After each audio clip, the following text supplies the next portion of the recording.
Yeah, welcome in. Welcome back to another episode of the Format Podcast. Got a pretty interesting show for you here today, and I'm going to start it off just like this.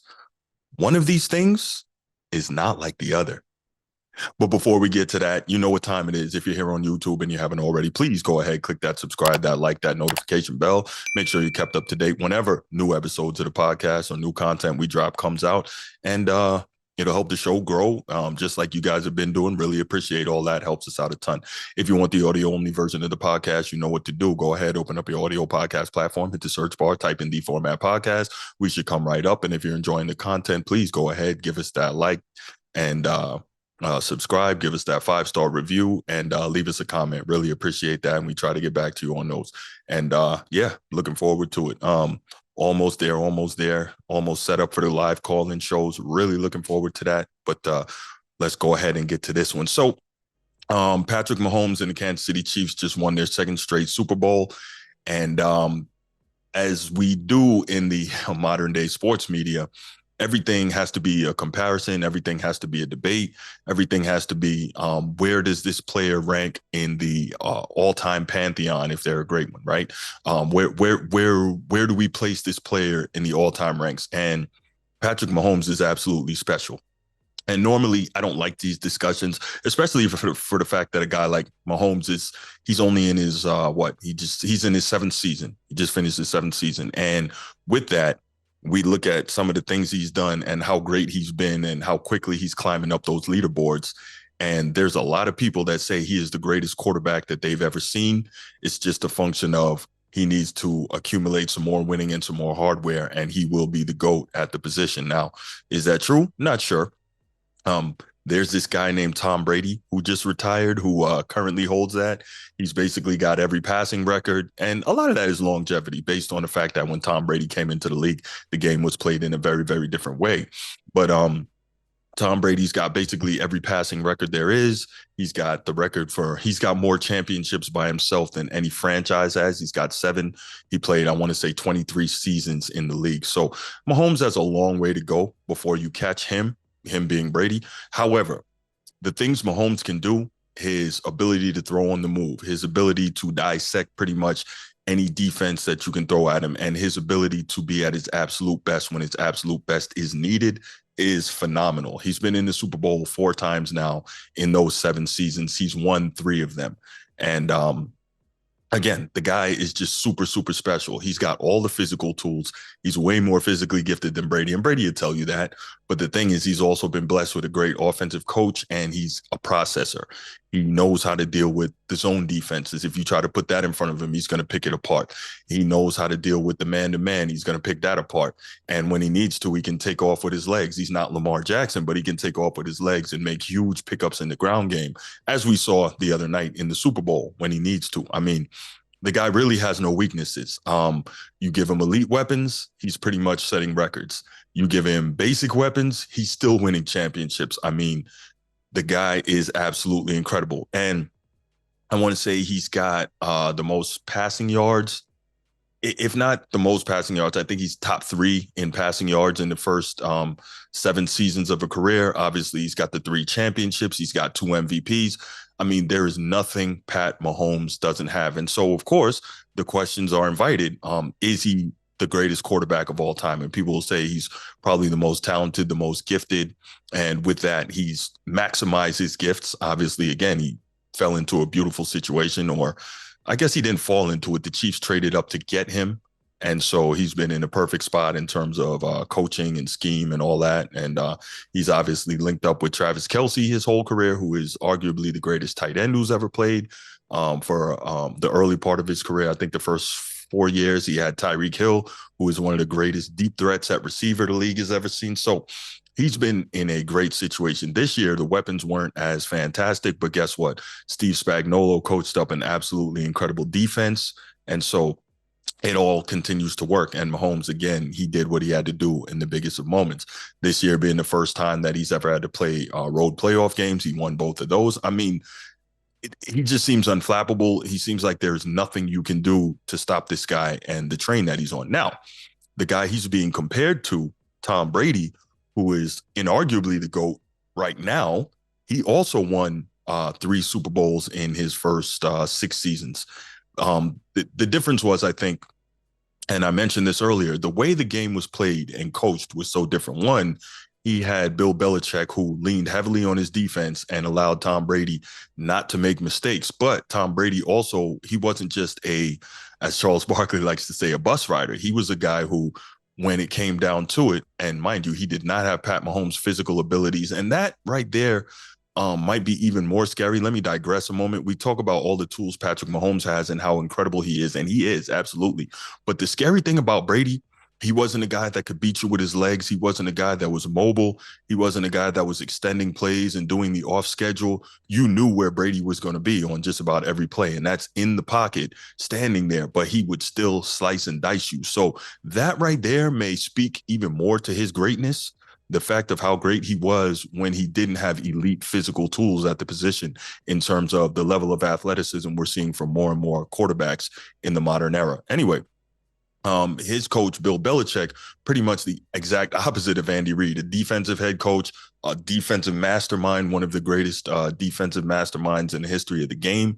And his whole thing was basically, Brady, don't make mistakes. And we can win championships. And we saw that the first three. Now, there's this narrative out there that Brady didn't do much in his first three championships. Now, I want to say his first championship, his first Super Bowl, he only threw for 145 yards and one touchdown. And that's, even by the standards of the year 2000, that's hardly exciting. And that's not blowing anyone away with those statistical numbers. So I get it.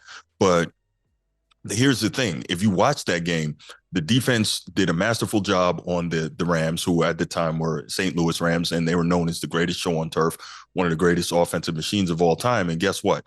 Tom Brady, when it came down to it, everyone was saying, okay, play for overtime, but he drove Vinatieri down. He drove the Patriots down and put them in position where Adam Vinatieri could win the championship on a kick. Now, some people will take that away from Brady. Oh, he didn't throw the touchdown. He just put him there and Vinatieri made it. Now, Vinatieri, all-time great pressure field goal kicker. I get it. However, he had to get put in position to do that. And Tom Brady, as a second-year guy, walked right in there, did his thing, drove him right into position. They did that. Now, I was mentioning the narrative that Tom Brady was just kind of a game manager early on. In his second Super Bowl, I don't know why no one ever mentions this. In his second Super Bowl, I want to say that was against the Carolina Panthers, he threw for 354 yards and three touchdowns, and he was Super Bowl MVP for the second time. So, I mean, it's not like, he was just kind of guiding them along and not making mistakes. He was the catalyst for winning that game. And if we look back at those Patriots teams, they didn't have a lot of elite wide receivers. So there's that. Third Super Bowl, 236 yards and two touchdowns. So early on in his career, a lot of success. 3 years after that, they are undefeated. I think that's the year after Spygate, the Patriots, and they lose their next two Super Bowls. So there's, I want to say, a 10-year gap between championships for the Patriots. So maybe a lot of people thought that it was over, the dynasty was done. But then Brady comes back and he wins three more championships with the Patriots. This is nothing we've ever seen, right? If you look at it, this is the greatest 20-year run in the history of the league for any franchise. I want 9 Super Bowl appearances and 6 championships. No one else can say that. So that sustained level of excellence and dominance by Brady and the Patriots is absurd and unheard of. And maybe, just maybe, we'll see something like that from the Chiefs. Now, I think the difference is I don't anticipate that Andy Reid is going to be there that long like Belichick was for 20 plus years, just because I believe Andy Reid is already 65. So for him staying around, even if he stayed another 10 years, that would be a stretch. But we'll see how long he's around, and we'll see how much he can win in the interim. Obviously, like we said, he's got one of the best coaches to ever do it. Now, football is a game. We talk about it all the time, that is built for parity. The injuries, the salary cap, all these things make it really hard to keep a great team together. But the way Mahomes is playing, and I mentioned this earlier, it doesn't seem to matter what the situation is. He is going to be in the mix and capable of winning a championship. So that's that. So Brady, I'm not going to run down his whole thing, but Brady ends up in 10 Super Bowls and winning 7 of them. That is phenomenal. Now, Patrick Mahomes is on an incredible trajectory. He's already been to 4 Super Bowls in his first 7 years, and he's won 3 of them. So who knows what he can be? But when you look at what he is right there. Depending on who you are, maybe you already have him ahead of Joe Montana. I think I heard Chris Canty say that. But regardless, he's already a top 5 quarterback all time. He may be a top 3 or 4, but if he continues to rack up the hardware and win a couple more chips, when he's all said and done, he's probably going to have the numbers too. Now, a big part of that, again, is the way the game is played and the way the rules are now. But if he has the numbers and 5 championships and 2 or 3 MVPs, it's going to be real hard to argue with this dude as the greatest of all time, especially when you figure in his physical tools and the ability to do what he can do versus Brady. So it's going to be really good to see where Pat Mahomes ends up all time in the quarterback rankings.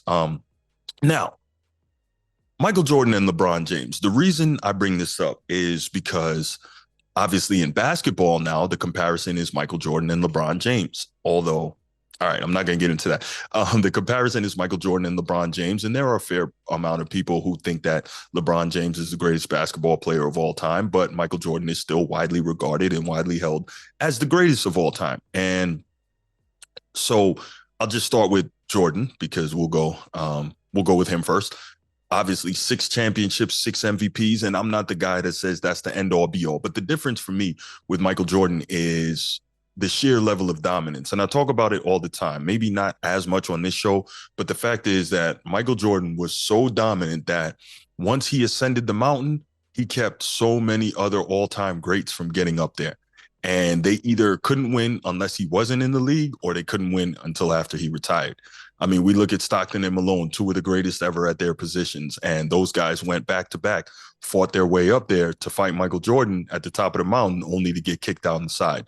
We look at Charles Barkley, who got traded from Philadelphia to the Phoenix Suns, won an MVP, carried his team in his first year there all the way to the finals, and played like a man possessed that whole year, only to climb that mountain and get kicked down by Michael Jordan standing at the top. We look at Clyde Drexler in 92. Clyde Drexler in 92, when there was a legitimate question among many people in the league and many members of the NBA media about whether or not he was that guy, whether or not he was, 1B to Michael Jordan's 1A, and whether or not he, among some people, maybe he was better. And Michael Jordan took that as a personal affront. Him and the Bulls beat the Blazers 4 games to 2, and he shut that down. That was another guy who couldn't win until Jordan wasn't in the league. And he hooked up with his old college teammate Hakeem Olajuwon, and they won the championship in '95. But Clyde Drexler is another guy who scaled, fought, climbed his way all the way up there, and got kicked down by Michael Jordan standing at the top. That's another one. Magic Johnson, 5-time champion, 3-time league MVP, second in MVP voting in 1991, fought his way all the way to the top, and Michael Jordan dethroned him. So Michael Jordan wasn't even up there yet, but at that point, he was so hungry, he took Magic off the top. And so I say this to say, you combine that with the utter dominance on the floor, the will to destroy you, the ability to have pretty much no weakness in his game whatsoever, the 10 scoring titles and the 9 all defensive first team selections and the defensive player of the year. And until D Wade broke it like 20 years later, the all-time, not 20 years, maybe about 15 years later, the all-time leading shot blocker among guards. I mean, Michael Jordan was just an animal in every sense of the word. And he's just that great. I mean, it just is what it is.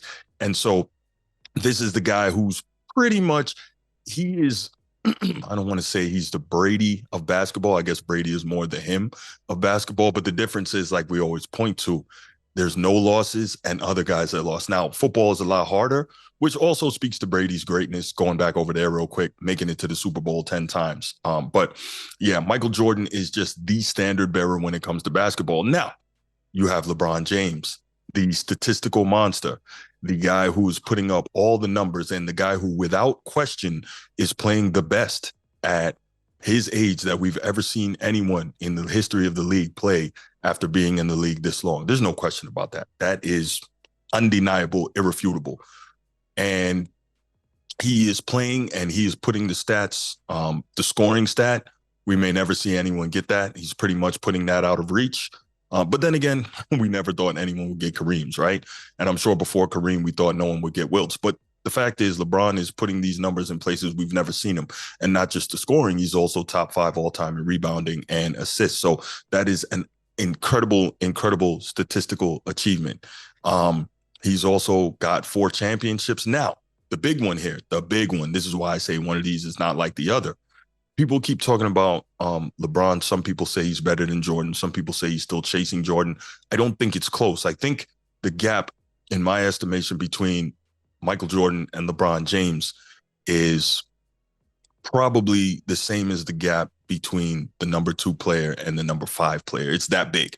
I don't think it's close because, very simply put, LeBron could not and cannot do the things that Michael Jordan does. He just can't. He's not the winner Michael Jordan is. He's not the winner Mahomes is. And when I compare football and basketball, it's not apples to apples. Obviously, it's apples to oranges. But you look at Mahomes, and Mahomes is already 75% on the biggest stage. LeBron James is 40% on the biggest stage. Tom Brady, for his career, 70% on the biggest stage. Michael Jordan, 100% on the biggest stage. LeBron, 40% on the biggest stage. Failure after failure after failure. And I don't care who doesn't like it. I don't care who says, oh, I'm a Jordan stan or I'm an old head hater, right? At the end of the day, LeBron, it is incredible to say you made it to the NBA Finals 10 times. It's not incredible to say you lost 6 of them. You are the only guy in this discussion that's well under 500 on the biggest stage. And for the life of me, I cannot figure out how LeBron and his media arm, I can't figure out how LeBron and the mainstream sports media keep glossing over the fact that there is so much failure there. There just is. And we can make all the excuses we want and come up with all the reasons for the failure. But the fact is the failure is just there. And that separates you from these other guys. Pat Mahomes is well on pace to either catch or surpass Tom Brady as the greatest of all time. He just is. Tom Brady, we know, is the greatest of all time as it stands right now. But I don't know if he's nervous or not about Mahomes taking that over.